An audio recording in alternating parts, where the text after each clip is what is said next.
Bismillahirrahmanirrahim. Assalamualaikum warahmatullahi wabarakatuh. Alhamdulillah, sekarang Allah masih memberikan kesehatan kepada kita sehingga kita masih bisa membuka dan melanjutkan video pembelajaran tentang ilmu tajwid. Dan pada pertemuan kita kali ini, pada video kali ini, kita akan membahas tentang pengertian mad silah menurut bahasa dan istilah. Akan tetapi sebelum kita melanjutkan video pembelajaran ini tentang pengertian mad, maka saya mengucapkan banyak terima kasih kepada yang menonton, yang memberikan like, komen, dan subscribe. Saya mengucapkan banyak terima kasih, dan semoga semua yang kita lakukan itu bisa tercatat dan bernilai ibadah di sisi Allah Subhanahu wa Ta'ala. Baik, ya, kita memasuki pembahasan kita kali ini, yaitu pengertian mad silah. Jadi, pengertian mad silah secara bahasa ialah mad berarti panjang, sila berarti hubungan. Nah, setelah kita mengetahui pengertian mad secara bahasa, maka kita beralih kepada mad secara istilah. Bacaan yang terjadi karena adanya ha dhamir, yaitu ha mufrad ghaib muzakkar yang tidak didahului sukun, tidak didahului bacaan panjang, dan tidak diikuti dengan hamzah. Nah, sekarang kita sudah melihat bentuk dari penulisan ha dhamir. Seperti ini modelnya. Kalau misalnya sendirian ataukah kita tidak menyambungkan dengan huruf yang lainnya, dan begini modelnya kalau misalnya akan disambungkan dengan huruf yang lainnya. Nah, seperti itu.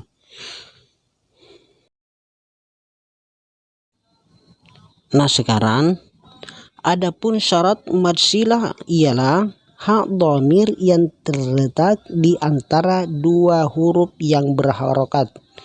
Nah, contohnya seperti ini. Ya, jadi kita baca dulu contohnya. Innahu ala raj'ihi laqadir. Coba kita perhatikan pada huruf hu itulah ha dhamirnya, dan kita bisa perhatikan sebelum dan sesudah ha dhamir itu, yaitu hu, adalah huruf yang berharokat dan panjangnya 2 harokat. Seperti itu juga kata hi, raj'ihi, sebelum dan sesudah hi itu adalah huruf yang berharokat, dan sesudahnya juga adalah huruf yang berharokat.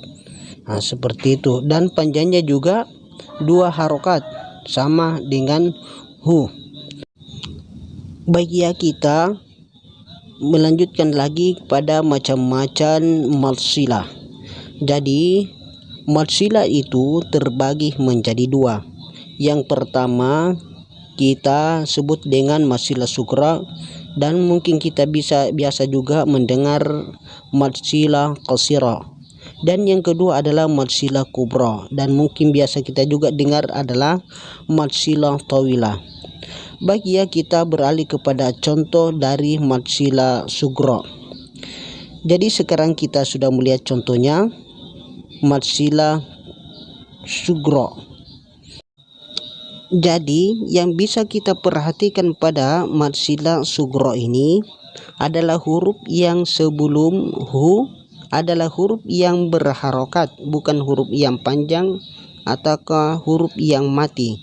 Kemudian juga sesudahnya adalah huruf yang berharokat, bukan huruf yang mati. Maka itu disebut dengan mad silah sughra. Nah, adapun ukuran panjangnya adalah 2 harokat seperti mad tabi'i. Nah, seperti itu.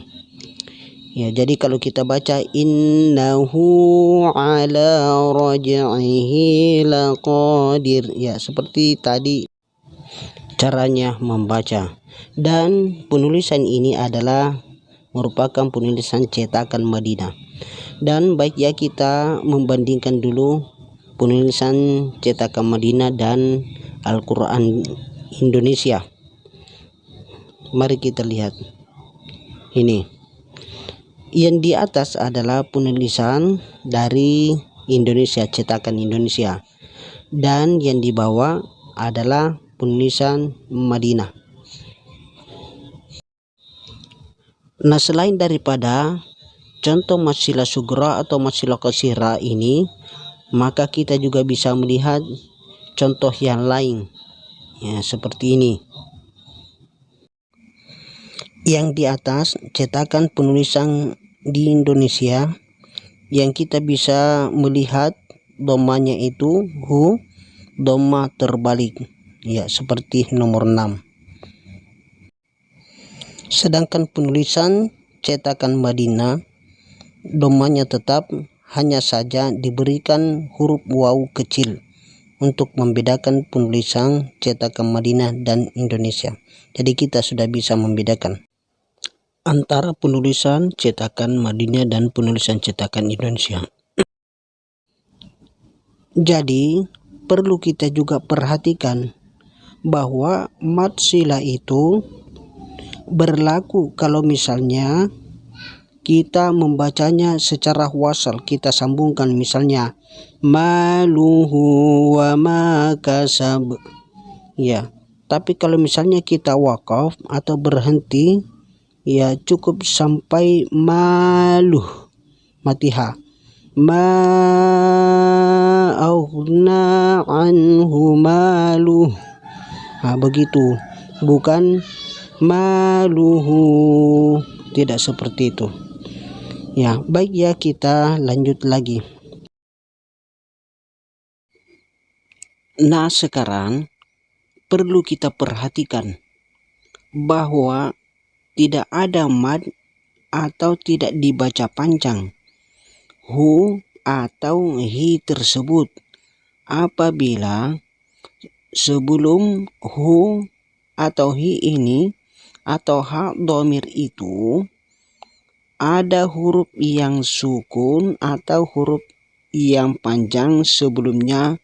Demikian juga sesudahnya, kalau ada huruf yang sukun atau mati, maka itu tidak dibaca panjang.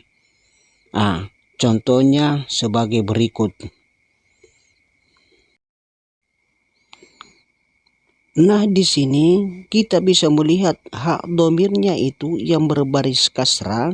Sebelumnya hak domir ada huruf yang mati, yaitu huruf ya. Kemudian setelahnya ada juga huruf yang mati atau yang sukun, yaitu huruf la. Sehingga hak dhamir ini yang berbaris kasrah hi, maka itu diapit dengan dua huruf yang sukun. Adapun contoh yang lainnya yaitu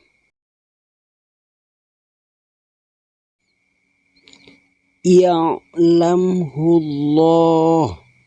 Jadi hak dhamir yang berbaris dhamma, jadi hu, sebelumnya hu ini adalah huruf mim yang bersukun atau mati, sehingga tidak masuk lagi syarat dari mad silah qasirah.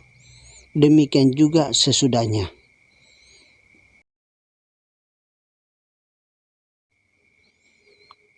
Nah, sekarang contoh pada fihi huda.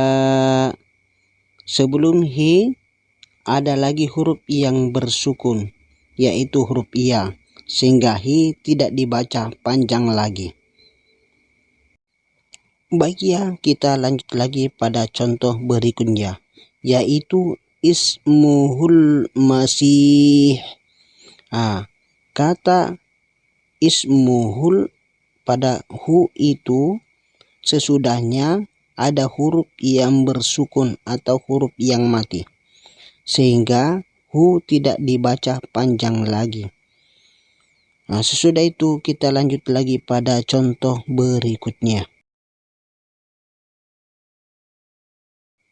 Nah, sekarang kalau kita lihat pada hal dhamir yang dhamma itu, kalau kita lihat secara langsung sepertinya tidak ada huruf yang sukun atau yang mati sebelum dan sesudahnya.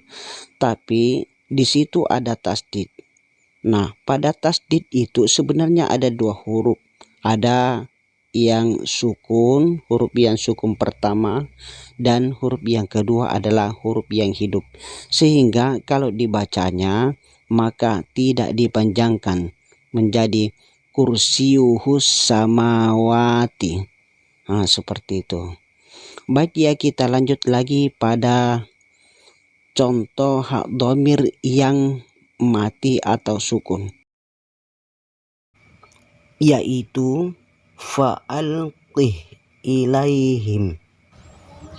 Jadi pada mad silahnya itu tidak dibaca panjang, ya, karena bersukun.